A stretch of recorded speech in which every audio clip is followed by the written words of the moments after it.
Hello ASS, welcome back to my channel, or if you are new here then just welcome. Hi, my name is Brenda. I do paranormal videos here on my channel, so if that is something that you are interested in, please consider subscribing down below and turn on your post notifications so you do not miss when I post another video like this one. Now with all of that being said, let's go ahead and jump right into today's video.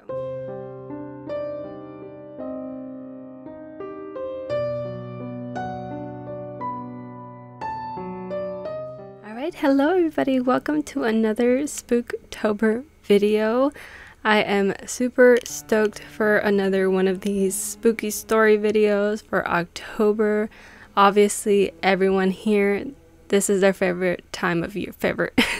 This is their favorite time of year. It is certainly mine. I absolutely love Halloween time, so I always love getting into the spooky mode, listening to some spooky stories, and just having a good old time, you know. And of course I am going to show you guys really quickly my spooky t-shirt that I'm wearing for today's video. As you guys saw in my previous ones, I'm just wearing all of my Halloween shirts because I do not have costumes. I don't have enough costumes for these videos, I'm sorry. But let me show you this one. This one's my Halloween shirt. It's giving very much like camp counselor vibes, especially with my little pigtail things. Okay, let me show you. Oh, my desk.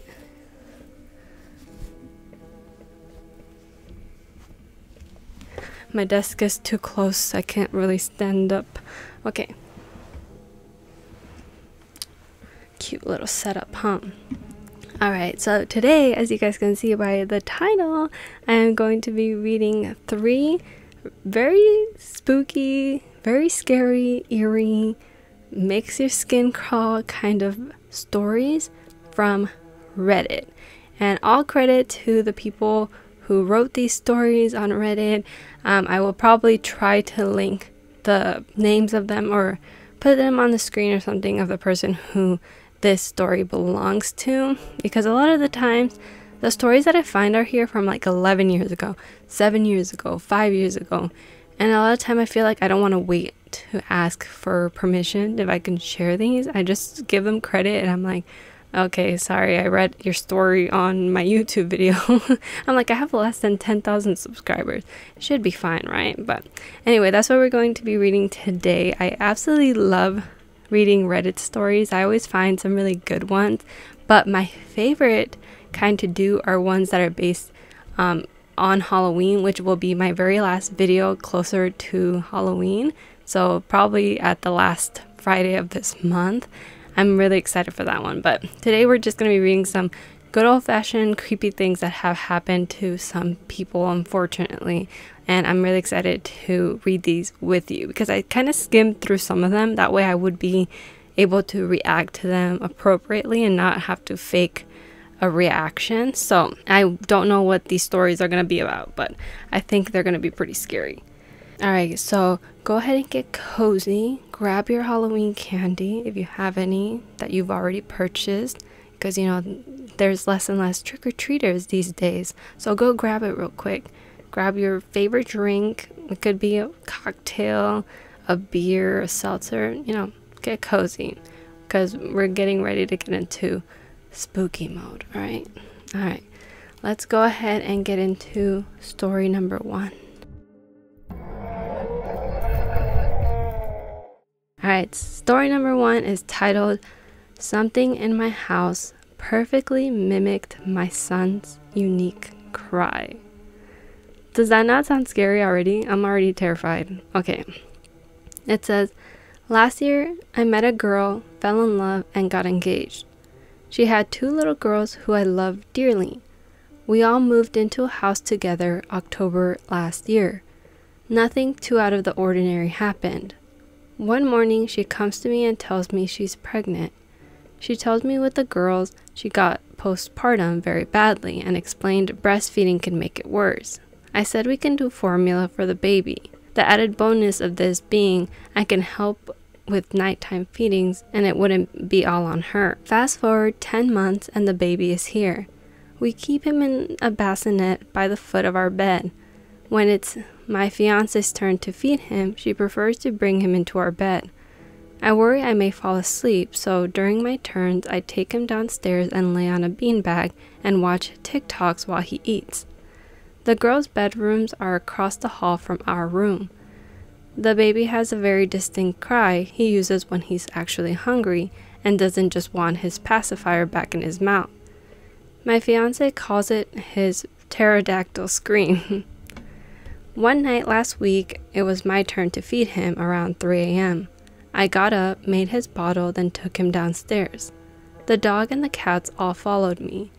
I usually let the dog out to use the bathroom. I changed the baby's diaper, then got comfy on the beanbag with the baby next to me. Bottle in one hand, TikTok in the other, I let him drink away. He finished and fell asleep. I wasn't quite done with the TikTok I was watching, so I sat up and put his pacifier in. About a minute later, I hear his pterodactyl cry come from upstairs. I was very confused and completely shocked. I just froze for a few seconds. I thought I must be really tired. I put TikTok away, then looked down at my son, and just as I was about to stand up, I hear the cry from upstairs again. There was no denying what I heard this time. I got my flashlight on my phone out and cautiously headed up the steps.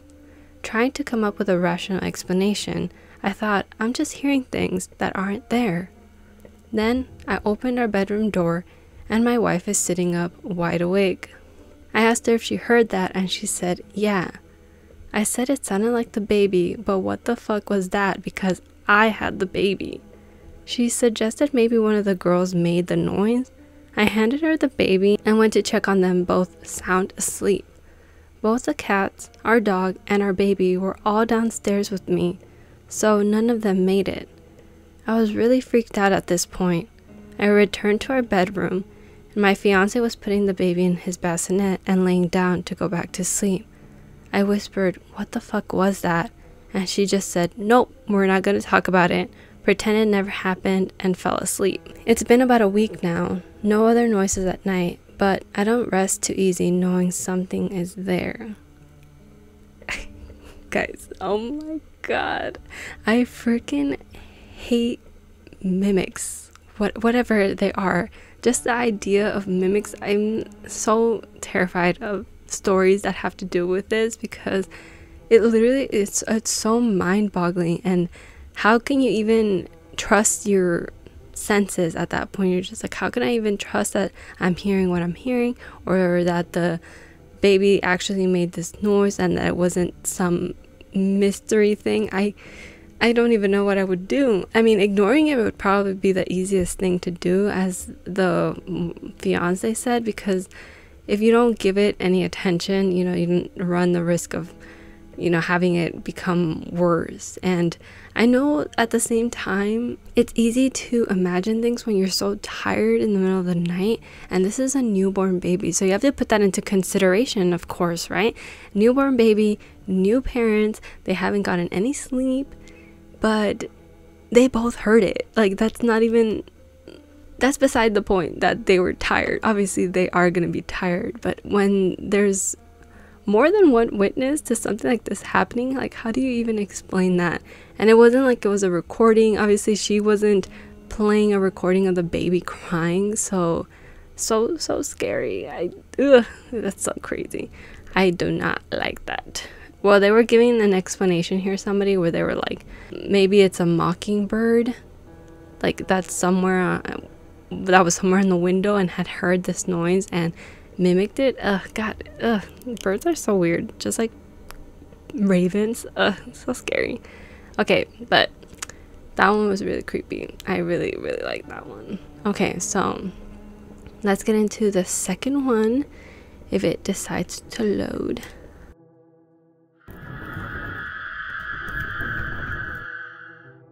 So second story, they don't have a title for it, but it says True Story Time. I was about 4 or 5 years old and my parents had just separated. My mom was living in a 2-bedroom apartment and I had my own room, but I preferred to sleep in her bed whenever I was staying with her. Our 2 bedrooms were at the end of a hallway directly across from each other. Our apartment was on the first floor and I remember that it was in the middle of the summer and my mom had a window open in her room, which was directly behind the bed, above the headboard. Anyway, I woke up in the middle of the night and remember sitting up and seeing that our cat was sitting in the door frame of my mom's room. Her door was open and you could partially see into my bedroom. This was strange because our cat was typically always in bed with us. As I was watching him, he walked into my bedroom and meowed. I turned to face my mom and wake her up. In the 3 to 4 seconds it took her to wake up and ask me what was wrong, we both looked back up in the door frame and there was a man standing by my open door, making his way out of my bedroom. I still don't know how she managed to do it so quickly, but my mother proceeded to pick me up and literally throw me out of the screen door. Again, we were on the first floor and it was maybe a 3-foot drop to the ground.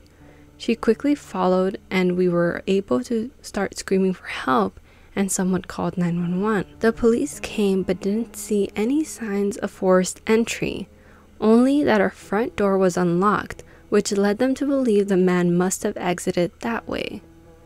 The strange thing was that my mom swore up and down that she had locked the door that night with a deadbolt and chain lock. About a week later, she was cleaning the kitchen and opened up our water heater closet and found a notebook with names and drawings, as well as a pair of gloves and some gum wrappers.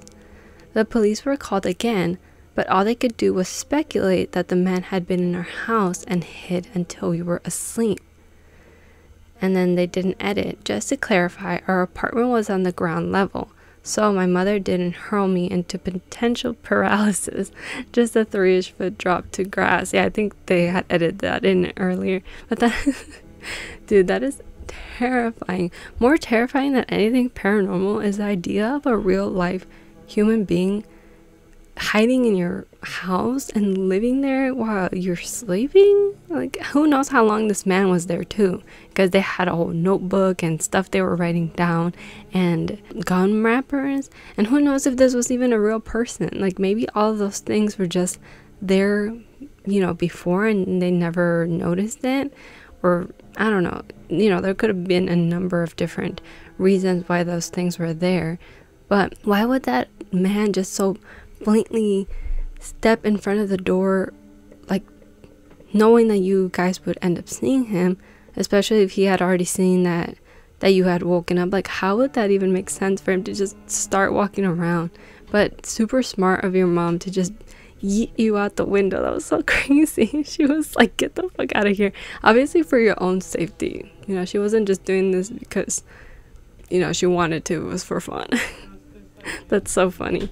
Okay, that was a very good story. Whether it was something paranormal or something for real life, still so scary. All right, let's get into the third story. And this one is a terrifying but true story I experienced when I was 12. And this user is a deleted user that wrote this 9 years ago. So, you know, we're just gonna go ahead and get into it. It says, I moved to my dad's when I was 10 and didn't know anyone in the area, except for the family my dad was friends with. Single mom with 3 kids. Luckily there was a girl a couple years older than me, 12 at the time I met her. And we got to know each other a little over a couple years. We weren't close, but ended up having the same friends.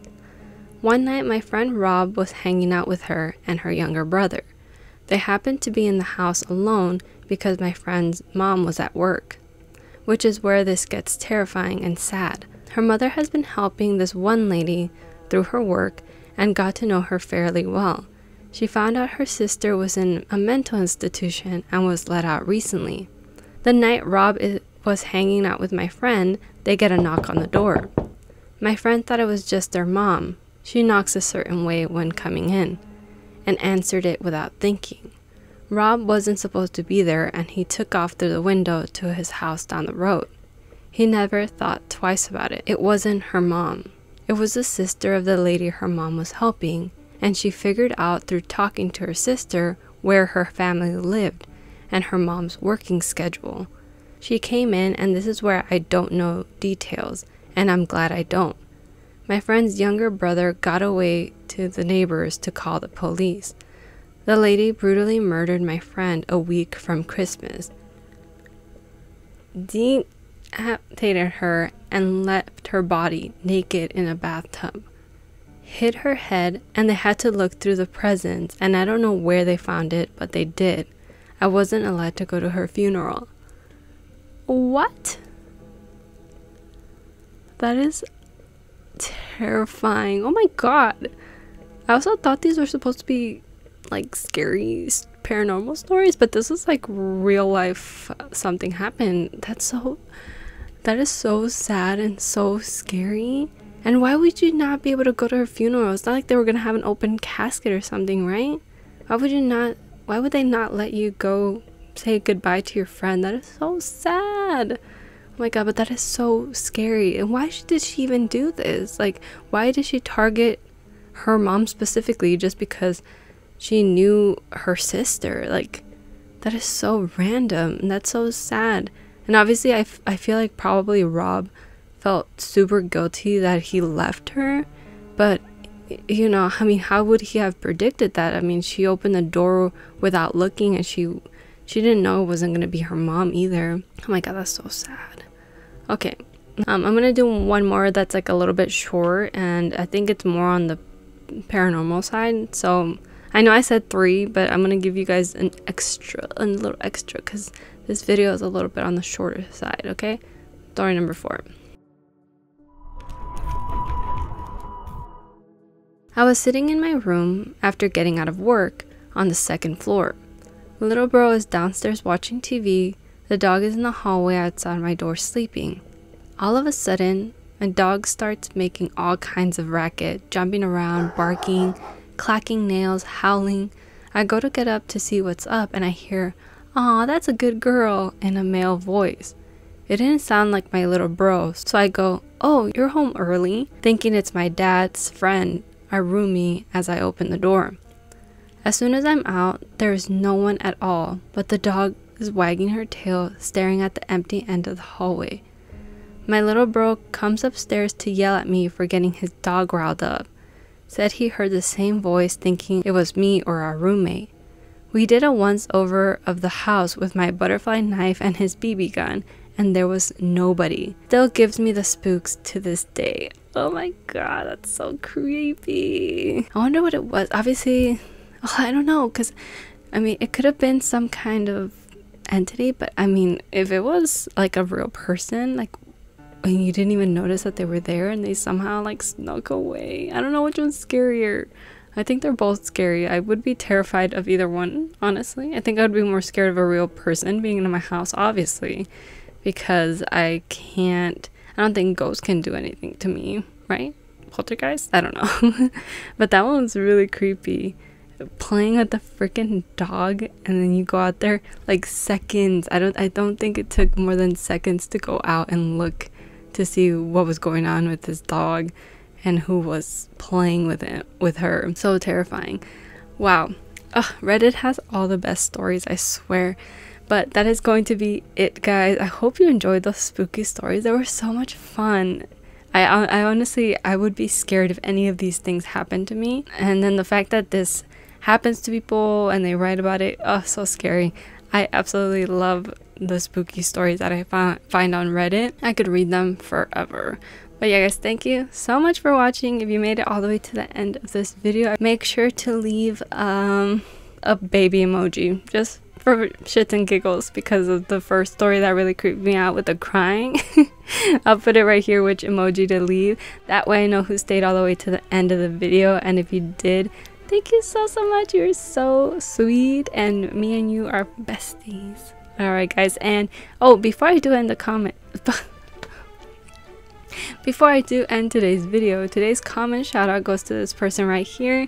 Thank you so much for leaving a nice comment. As always, I really do appreciate it, and it really makes my day. If you want to be the next comment shout out, all you have to do is leave me a nice comment below, and that's it. And yeah, guys, thank you so much for watching again. Hopefully I will see you in the next video. Don't forget to stay safe and be kind. Bye bye.